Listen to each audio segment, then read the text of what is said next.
Telangana BJP అధ్యక్ష పదవిపై ఉత్కంఠ నెలకొంది. రేపు ఎన్నికకు నోటిఫికేషన్ రానుంది.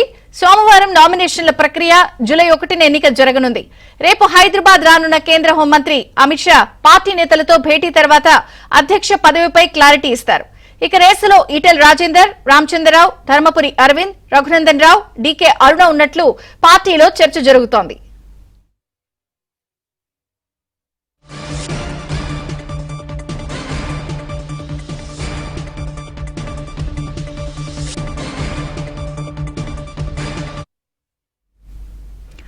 తెలంగాణ బీజేపీ అధ్యక్ష పదవిపై ఉత్కంఠ అయితే కొనసాగుతోంది. రేపు ఎన్నికకు నోటిఫికేషన్ రాబోతోంది. సోమవారం నామినేషన్ల ప్రక్రియ ఉంటుంది. జూలై 1న ఎన్నిక జరుగుతుంది. వివరాలు రాజేష్ అందిస్తారు. రాజేష్,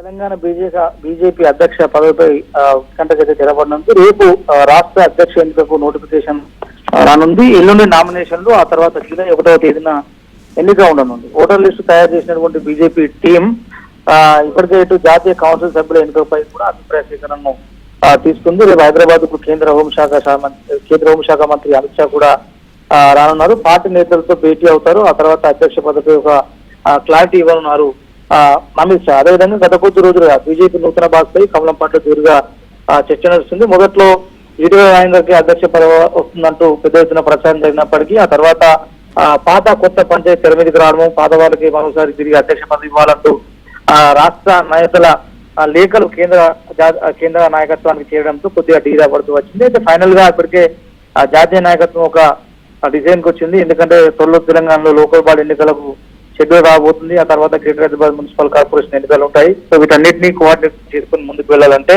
ఖచ్చితంగా త్వరలోనే ఆ అధ్యక్షుడిని ఎన్నిక చేయాలి. అధ్యక్షుడిని ఎన్నికని అనౌన్స్మెంట్ ఇవ్వాలనే అభిప్రాయానికి కేంద్ర నాయకత్వం వచ్చినట్టు తెలుస్తుంది. అయితే లిస్ట్ లో ఆశావాహుల్లో పర్టికులర్ గా ఈటెల రాజేందర్తో పాటు రామచంద్రరావు, ధర్మపురి, రఘునందన్ రావు, అదేవిధంగా డీకే అరుణ పేర్లు ప్రధానంగా ప్రస్తుతానికైతే వినిపిస్తున్నాయి. ఇంకొక చర్చ కూడా పెద్ద ఎత్తున కమలం పార్టీలో జరుగుతుంది. కొద్ది రోజుల పాటు కిషన్ రెడ్డిని కొనసాగించి అసెంబ్లీ ఎన్నికలకు 7.5 సమయం ఉంటుంది. మరోసారి బండి సంజయ్కి పార్టీ అధ్యక్ష పగ్గాలు ఇస్తే కనుక మరోసారి రాష్ట్ర స్థాయిలో మెరుగైన ఫలితాలు సాధించవచ్చు అన్నటువంటి అభిప్రాయం అయితే కమలం పార్టీ చూస్తున్నారు. చూడాలి ఈసారి అధ్యక్ష పదవి ఎవరిని వర్తిస్తుంది, ఈటెల రాజేందర్ని వర్తిస్తుందా, లేదంటే ఇప్పటికే ఇటు కాంగ్రెస్ పార్టీ పిసిసి చీఫ్ గా బీసీ నేతకు అవకాశం ఇచ్చారు కాబట్టి సో ఫర్దర్ గా కమలం పార్టీ అదే ఫార్మాను ఫాలో అవుతుందా, మరి ఎవరికి ఇస్తున్నటువంటి చూడాలి. మొత్తానికైతే 1-2 రోజులు కొత్త అధ్యక్షుని ఎంపికపై ఒక క్లారిటీ ఇవ్వనుంది జాతీయ నాయకత్వం. Thank you Rajesh.